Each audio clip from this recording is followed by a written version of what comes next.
vision leads her to believe that Stephen Brown was murdered and that Jackie Skeels is behind his death. Kay's haunting words still ring in the ears of Detective McFadden. When I see him, it's not near a shopping center. I don't get a heartbeat from him. Kay told me what Jackie had done. Now, I do think that the father is innocent. Mm-hmm. I'm not so sure about her, though. I'm just thinking we have a murder. But there is no evidence to support Kay's wild theory. Jackie had her own 2 children, and as far as I know, she was a perfectly good mother to her own 2 children. And as far as detectives can determine, Stephen and Jackie had a close relationship. Stevie Brown looked at her as his mother. He called her mother. He even encouraged his father to buy diamond rings for their wedding that was going to be coming up. But if the psychic is right and the trouble is centered at home, McFadden knows he needs a clearer picture of the boy's world. So I went to his school and talked to his 4th grade teacher and talked to some of the students in the class about what he'd been doing and how he was feeling. And everything seemed to be normal, but the teacher did point out that she had the students keep a journal, and she gave me Stephen's journal. So I went through and I read that. And on the day he was missing, the last thing he wrote were, "Some days are good days, some days are bad days, today's a bad day." And it was like he knew that he was going to die that day. But without a body or any clues, investigators have no way to prove a crime has even occurred. Days pass, and still no break in the case. 911. Until a call comes in, reporting the discovery of a body along the banks of the San Joaquin River. Shockingly, it looks like the psychic. But an even stranger twist is who called the police. Jackie Skeels and Virgil Brown. Upon questioning, Jackie tells a bizarre story. I heard his voice. Okay, what do you mean you heard his voice? Jackie claimed to have a vision of some sort and basically directed the crowd to the body.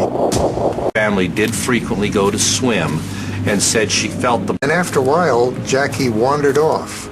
She then called out, and she called to Virgil, and she said, "Virgil, over here.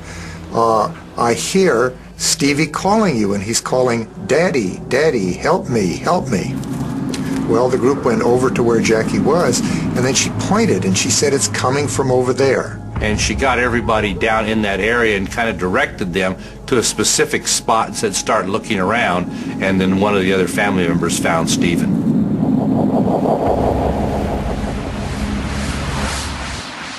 When the body was found where it was, nobody at that point, of course, had any proof as to whether it was an accidental death, a drowning, or whether it was a homicide. Police aren't buying Jackie Skeels' newfound psychic abilities, but in looking around, they are shocked at how similar this location is to Kay Ray's description. He's near a river. They're big, smooth rocks.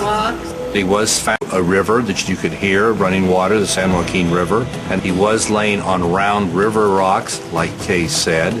He was covered up under a tree. Wouldn't do it any good to take a plane up because you couldn't see him from above. There was a major next to the body. There's traffic going by.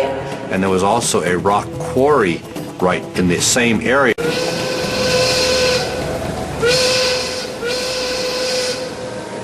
All eyes turn to Jackie Skeels, the last person to see Stephen alive. When you have the person that was last seen alive with him, and this is the same person that all of a sudden has a vision and finds the body, it just doesn't sit right. Jackie was very, you have a 9-year-old boy that's missing, and no tears, no emotion, no remorse, nothing. My initial thought was Jackie's deeply involved in this. Has Jackie Skeels done the unthinkable? When we return.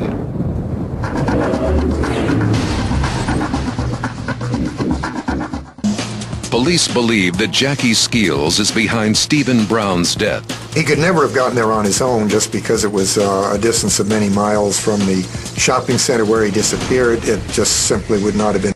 Detectives turn their attention to two people. Rena Gonzalez and Michael Cooper were present when Stephen went missing, and we felt that they were highly involved.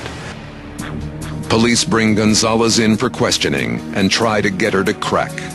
She started with a lot of rambling, and finally we put a picture of Stephen in front of her. She kind of looked at it. You recognize that? Yeah. That's what broke her. She decided to tell us the truth. Jackie's idea was to take him to the river. He thought that we were just going to go up there to have some fun.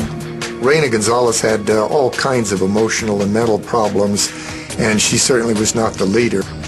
As police turn up the heat, Michael Cooper also confesses to playing a role in the murder of Stephen Brown. Along to please Jackie Skeels. Confronted with two confessions, Jackie begins to talk. Basically, we just took him to the river. There wasn't any point in denying it, and she gave us the whole story. She went right to the full detail of how they took him to the river and how they killed him and how they went back to the shopping center and concocted their story and did the missing persons thing. She said she didn't like the affection sharing Stephen was getting from Virgil. And she did this because she wanted more attention from the father, and the father, in her opinion, was more focused on Stephen than her. Her attitude was almost just like she was getting rid of an unwanted pet. And it was all about him. It was all about Stephen. Yeah. What a cold-blooded person she was. Why should somebody feel so insecure that they have to kill a young boy to maintain a relationship with his father? But the plan backfired. With Stephen missing, Virgil withdrew from Jackie even more. Jackie wanted them to find the body because her relationship with Virgil was suffering. She wanted closure because she didn't want Virgil for the rest of their lives together wondering, where is my son?